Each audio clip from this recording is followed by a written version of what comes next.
About 2 years ago, in late 2014, early 2015, I was exposed to the flat earth theory. Though at the time I was intrigued by the idea, I still thought it was impossible. I kept looking at it anyway. Some things I laughed at, some things made me think to myself, that actually makes sense. So from January 2015 to October 2015, it became an everyday thing for me to wake up, get my coffee, and then sit down and look at the flat earth theory. At least that's what I used to call it, flat earth theory. After 10 months of examining the information available and also figuring out other things on my own, it became quite clear that the flat earth is the truth. Do we know the exact layout of the flat earth? No. But I still believe that the Gleason's map is possibly the real deal, but I'm not certain. One thing I know for sure is that no one has debunked it. It's only been denied by people who can't adequately show why it doesn't work. To me, it makes sense that Gleason's map is accurate because it easily converts into the globe model, and that's how this deception started. They just turned the accurate flat map into a globe and said, "This is where you live." And many people say the Gleason's map is just a flat representation of the globe, which is wrong. If you look at the bottom corners of the map, it clearly states that the sun moves in circles around the tropics, meaning that the creator of the map knew that the earth didn't move. But also, Alexander Gleason wrote a book called Is the Bible from Heaven? Is the Earth a Globe? And you can easily see for yourself in the book that he is a flat earther. Now the thing is that his map wasn't released until 1892, but the flat earth map, now called the azimuthal equidistant map, has been around since about the year 1000, possibly earlier. That's older than the oldest known globe on Earth, which comes from 1492. And that's actually around the time that this whole deception started. It was during the lifetime of Copernicus and around the time of the creation of the Jesuits. We don't know all the exact details because we know that history has been rewritten time and time again to benefit those who have put themselves in charge. But if you are honest with yourself, you can see clearly that this heliocentric globe Earth deception began around 500 years ago. Anyway, back to the maps. Let's just say for a minute that flat earthers don't have a good map. Well, either do globe earthers. Check this out. How many of you have ever seen a map that looked like this before? How many of you have ever seen this map? Seen that map. Yeah. Isn't this the map that you use K through 16 in the United States of America? Now, folks, look at this map. According to your social studies teacher, what is the equator? Right. An imaginary line where? Yeah. Around the center of the Earth. Then if this map is correct, then the equator must be here, and Chicago has a tropical climate. Now, folks, this is the map that we use in the schools. Look where the United States is, in the middle of the world, right? Now, here's the USSR, which is no more, of course, Mongolia, China, Africa, India, Pakistan, Afghanistan. Now, look over here. USSR, Mongolia, China, India, Pakistan, Afghanistan. Two Indias here. We have two Indias. Did you know that? Now, people, this is a flat-out lie. Look at the size of Greenland and the size of South America. According to your social studies teachers, what were continents? Largest land masses on the face of the Earth, right? Now, do you know the continents? Africa, Asia, Australia, Antarctica, Europe, North America, and South America. Did I say Greenland? Well, Greenland isn't a continent, but it's a huge landmass according to this map, right? The map is a flat-out lie, people. If you read the legend on the map, here it says, in fact, South America is actually 9 times larger than Greenland. Are you saying the map is wrong? Oh dear, yes. Look at Greenland. Okay. Now look at Africa. Okay. The two land masses appear to be roughly the same size. Yes. Would it blow your mind if I told you that Africa is in reality 14 times larger? Yes. Here we have Europe, drawn considerably larger than South America. When it's 6.9 million square miles, South America is almost double the size of Europe's 3.8 million. Alaska appears 3 times as large as Mexico, when Mexico is larger by 0.1 million square miles. Germany appears in the middle of the map when it's in the northernmost quarter of the Earth. Wait. Relative size is one thing, but you're telling me that Germany isn't where we think it is? Nothing's where you think it is. Where is it? I'm glad you asked. Not only things like that, but NASA can't even make the same layout twice for some reason. Notice in these official NASA images that the layout of the Earth is never the same. In 2002, North America is this size. In 2012, it's this size. And in 2015, it's yet again a totally different size than both of those. But the fact of the matter is, none of these pictures are real anyway. NASA employee Rob Simon has gone on record saying that the Earth is photoshopped because it has to be. It is photoshopped, but it's has to be. There's artistry to creating the world. What I imagine it to be. Unfortunately, I'm not an astronaut. I've never been to space. Now, why don't we have any pictures of the Earth? It's 2017, and you think this is normal? Maybe because we can't leave the Earth, just like in the flat Earth model, which has a sky barrier known as the firmament or the dome? NASA tries to be clever and say that we can't leave the Earth due to the Van Allen radiation belt. Right now, we only can fly in Earth orbit. That's the farthest that we can go. And this new system that we're building is going to allow us to go beyond and hopefully take humans into the solar system to explore. So the moon, Mars, asteroids, there's a lot of destinations that we could go to, and we're building these building block components in order to allow us to do that eventually. The kinds of technologies that we're testing out on Space Station are definitely helping us with our goals of going beyond low Earth orbit. But if you're smart, you know that this is a cover for the dome. We can't leave Earth, people. I mean, Bill Nye the Science Guy even tells you this straight up. One thing I really want your generation to embrace is that the Earth is a closed system. We cannot leave the Earth. One thing I really want your generation to embrace is that the Earth is a closed system. We cannot leave the Earth. And you still argue otherwise. Not that we need Bill Nye to figure this out, because we don't. He's a paid-for liar. But they put the truth out so later when it becomes too much to bear, they can just say, well, we've been telling you the whole time. But you act like you don't hear it, and you just make excuses for why they say these things, and it's ridiculous. You can observe for yourself that water does not curve. And this is funny. People will say that raindrops prove that water does curve. But have you ever seen a gallon of water in the form of a sphere? Let alone 326 quintillion gallons of water? Well, at least that's how much water they tell us is on Earth. Should we believe them? Probably not. But we do know that it's a lot of water.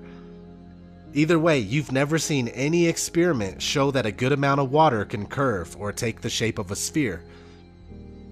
So your raindrop argument doesn't work. If you actually take the time to look into the flat Earth and all of its angles, it becomes 100% crystal clear that we do not live on a spinning ball flying through infinite space. Some folks say that it would be impossible to be nighttime and daytime on a flat Earth at the same time. But if you actually looked, then you would know that it's completely possible, because the sun is closer and smaller. Here's a video from an Alaskan cruise. You probably wouldn't believe this if we didn't show you. Here's out our balcony. It's about 10 o'clock at night. It's almost dark. It's amazing. You can see the moon shining and reflecting brilliantly on the water. But then as you pan to the left, it's actually still daylight over here.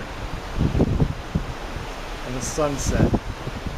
Look at that beauty. And it won't ever completely settle over there. It will stay light actually the whole night. But over here, the moon rising out of there. Day and night at the same time, just in that area alone. Of course it would be possible on a bigger scale. Now this brings me to the division that Flat Earth has caused among the so-called truth community. A lot of people that suffer heavily from cognitive dissonance say that the Flat Earth information is a psyop and it only serves to divide us and discredit those of us that see the information as correct. But this is not true. It's only an excuse for cowards that are scared of the information for one reason or another. Some people don't want to accept the flat earth because of the implications of a creator. Some people can't accept it because of the mental conditioning coming from schools and television that they have been dealing with their whole life. Whatever the reason, I can understand up to a certain extent, but if you have really dove into the flat earth info, and I mean really dove into it, like you let go of your preconceived notions of what the earth is and you examined it unbiasedly, there's no way that you would come back thinking that the earth is a spinning ball.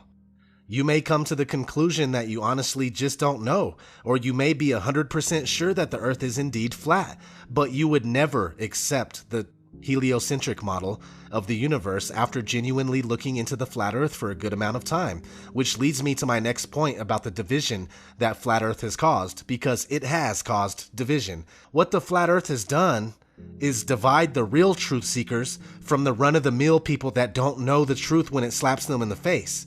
The flat earthers that I interact with are the most logical, down-to-earth people that I know, and they have amazing sense and excellent intuition. Don't get me wrong, there are people that are imitating flat earthers and they pretend to be absolutely batshit crazy in order to discredit the flat earth, and there's most likely genuinely crazy people that are flat earthers. Or at least they come off as crazy, so it's not good for the flat earth cause. But that's to be expected. There's some very crazy people in this world, flat earthers or not. So anyway, what gets me is people that claim flat earth is a complete psyop and it's bullshit, like Zachary K. Hubbard, for instance. The dude hates flat earth so much and thinks it's stupid that we debate the shape of the earth while it's quote unquote on fire. The flat earth theory, which has been pushed on the truth community for going on 2 years, is a psychological operation that has 3 purposes. To distract us from things that are important. For example, we live on Earth. It doesn't matter what shape Earth is on fire. And for all of you who've made it your priority to argue what shape the Earth is while the Earth is on fire, just think about what you're doing. Why are we debating the earth while the earth is on fire, he says. Yet he has no problem making videos about what he eats for breakfast. Hey, truth seekers, welcome back. Zach here. A lot of people ask me, what do I eat for breakfast?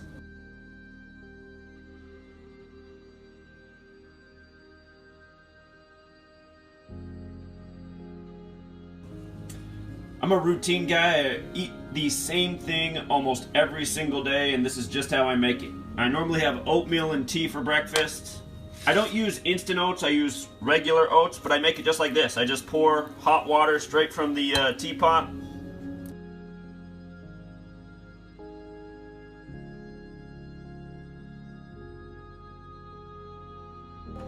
Got your results back. And, I'm sorry, but the test was positive. You're a basic bitch. The guy has to be one of the biggest idiots on YouTube, and he has been caught lying several times. Yes, I gave him a shout in my Pizzagate video, but that's before I even started watching him. I mean, that was the only video I seen from him at that point was one Pizzagate video. And I thought the information was good. But his channel is about how sports are rigged, and you can tell by using gematria on the games, dates, players, and whatnot. But he has never had it right anyway. He had the Giants and the Colts for this year's Super Bowl based on that information, and well, neither of them are even in the running anymore. But that's when he picks more teams and plays like that's what he was saying the whole time. He does it all the time, each and every time. Sorry, I'm getting a little carried away on Zach. But he's the perfect example of a fake-ass truth seeker, and he only serves as confirmation bias for others that don't want nothing to do with flat earth for whatever reason. And I'll give you another example. What Is Real is a YouTube channel that doesn't like flat earth. I've spoke with him before, and he just can't accept it. He says he hates it. Here he is on one of Zachary's videos expressing how the flat earth makes him sick. First off, emotions don't have a place in the truth movement. Second, when anyone makes an anti-flat earth video, he's on it, ready to support. because it's reinforcing his belief in the spinning ball Earth, which is all he wants to hear. He wants to hear what he already believes. He doesn't want to hear the truth. He doesn't want to accept the truth, not what the actual truth is. Now, people like that don't belong in the truth movement. Therefore, the division is okay by me. Flat Earth has given me good reason to pay attention to people. It's simple, really. If they are flat earthers, then they have the ability to overcome cognitive dissonance. Therefore, they are sincere in their pursuit of truth. Not all flat earthers, though, because some are obvious shills. But also, you don't have to be a flat earther for me to take you seriously. It's just that flat earthers and ball earth skeptics that admit they don't know have more credibility because flat earth is the truth. But I can't be mad at anybody who hasn't taken the time to look at flat earth. It's when you have looked at it and you conclude that it's bullshit is when I have a problem with someone or I stop paying attention to someone. There's no use in me wasting my time on someone that can't even admit the truth to themselves. That's how I see it. Flat Earth has been everything but proven 100%. But what do you expect? There's a 500-year and running conspiracy to hide the truth from us. It's not like it's supposed to be extremely easy to figure out. That's the whole point with truth-seeking.